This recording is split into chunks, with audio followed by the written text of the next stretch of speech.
We're just going to go up the road a little bit, a few miles. In the heart of Prescott Town Centre, there's a very special place. It's called Ark, or The Ark. And the centre is for adults and their families as well that live with a disability. And it provides education, sports, performing arts, as well as life skills as well. They're going to expand. It's been so successful.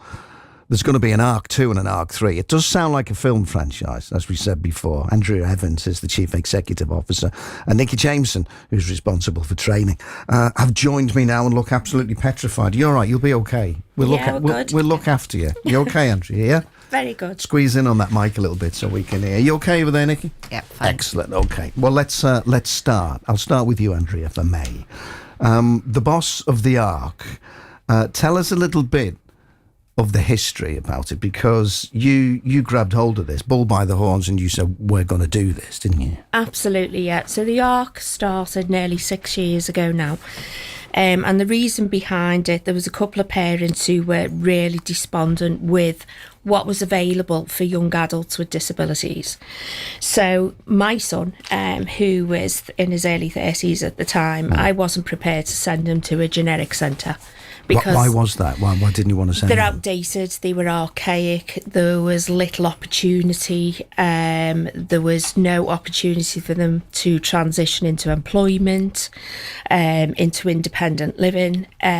So the Ark was all about giving those that wouldn't ordinarily get the opportunities, every single opportunity that the peers in life would get, the brothers, the sisters, the family members, and that's how it evolved. So you were living this every day, so you kind of knew what you were talking about, and you knew what people needed, particularly your son. You knew what your son needed. Absolutely. I mean, my son was born with really complex health issues, and he underwent a double heart bypass, and at the time I was working for the FA, quite a high demanding job, and his recovery was a year, and the FA were pressing for me to go back, and I thought, no, he's number one. And obviously I thought, what am I going to do now?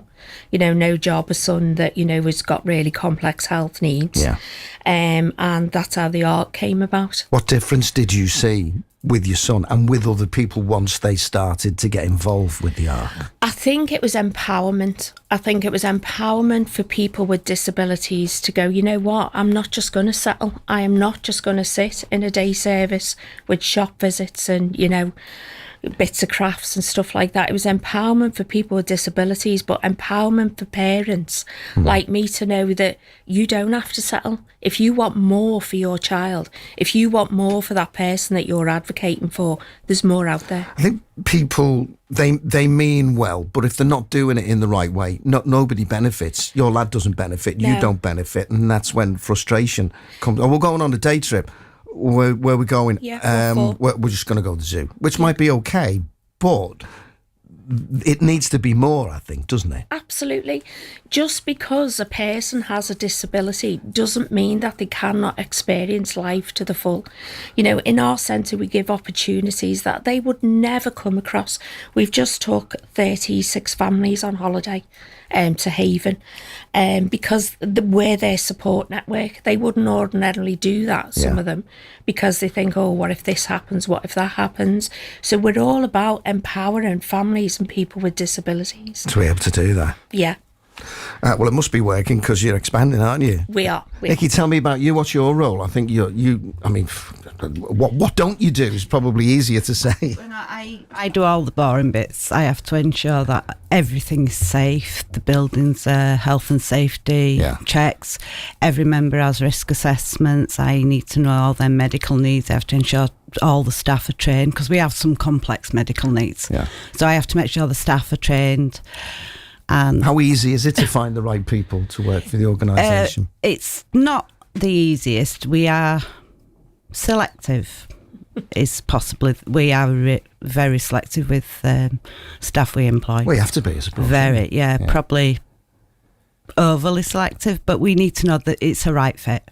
Yeah, because there's no second chances. And for the staff as well, when they're in this environment, do you see them come on? Do you see them learn as well? Do you see them blossom too? Yeah, I've seen some staff that didn't even think they'd be able to get through basic training and now flying. Really? Yeah. Is that because we tend to, you said the but what if this, but what if that before, and we tend to talk ourselves out of things when the but what ifs take hold, don't they? Exactly, yeah. Yeah.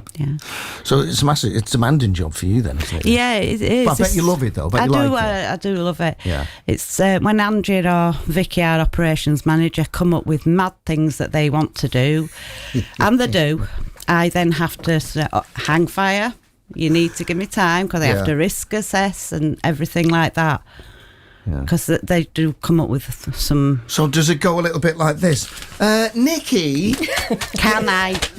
We've got this idea, and you go, oh, yeah, and then you have to do it. I just go, oh my goodness, not now. Nikki's the trunchbull.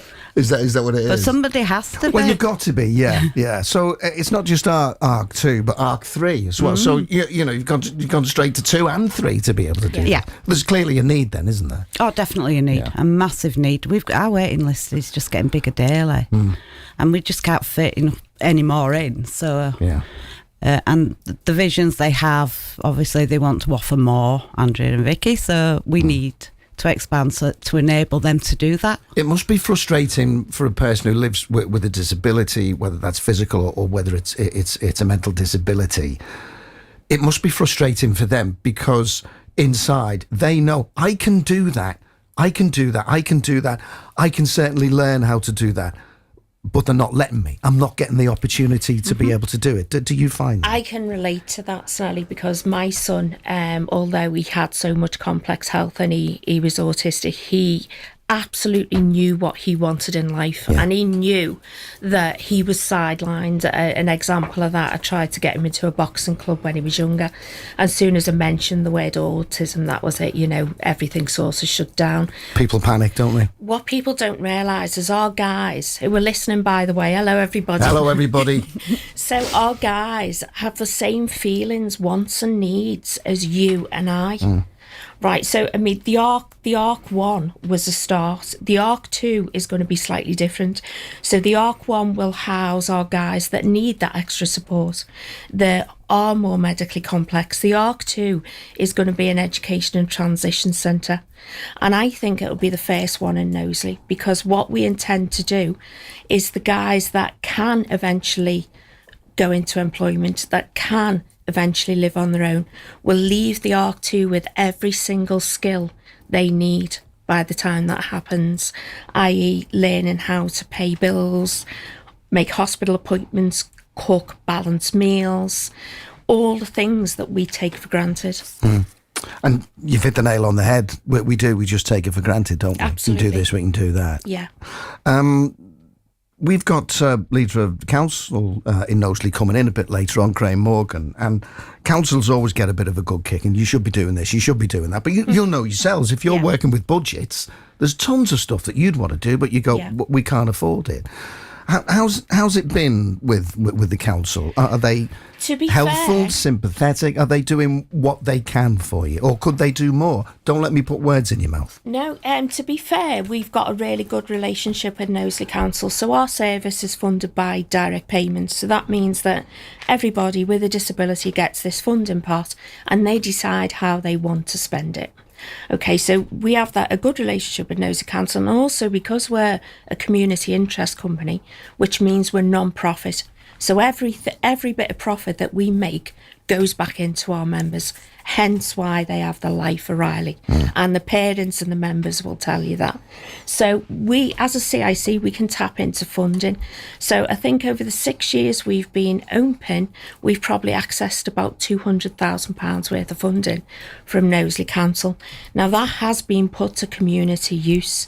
During COVID, we fed those in food poverty, those that were struggling to pay electricity. We've done lots of community engagement where not just people with disabilities in Prescott, they benefit from it, the community as a whole. We have loads of social functions that we hold in the Arc.